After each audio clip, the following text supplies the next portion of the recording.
অন্য কোথায় কি হচ্ছে সাম্প্রদায়িক সম্প্রীতি, ওটা আমাদের দেশের কোনো প্রভাব ফেলতে পারবে না।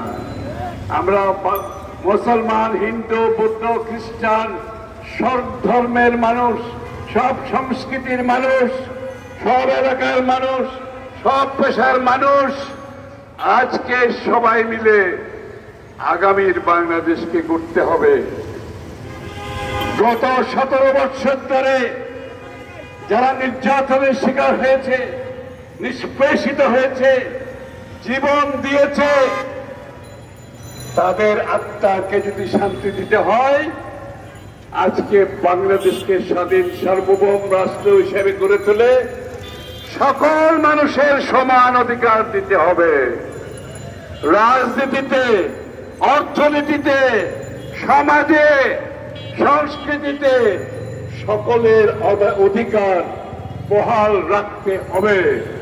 এখান থেকে পিছু হটার কোনো সুযোগ নাই। তাই বন্ধুগণ, সজাগ থাকতে হবে। কোন চাঁদাবাজি চলবে না, এখানে কোন দখলদারি চলবে না, কোন মাস্তানি চলবে না।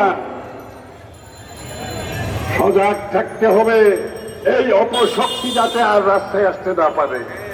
এই চাঁদাবাজি কমার কারণে জিনিসপত্রের দাম কমতে শুরু করেছে।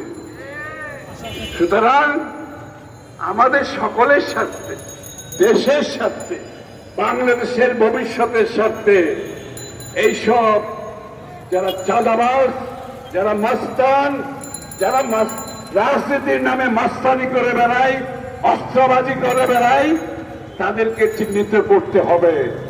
তাদেরকে কোনো জায়গা দেওয়া যাবে না। তাহলে আমাদের যে রক্তের সাথে আমাদের বেইমানি করা হবে। যারা কষ্ট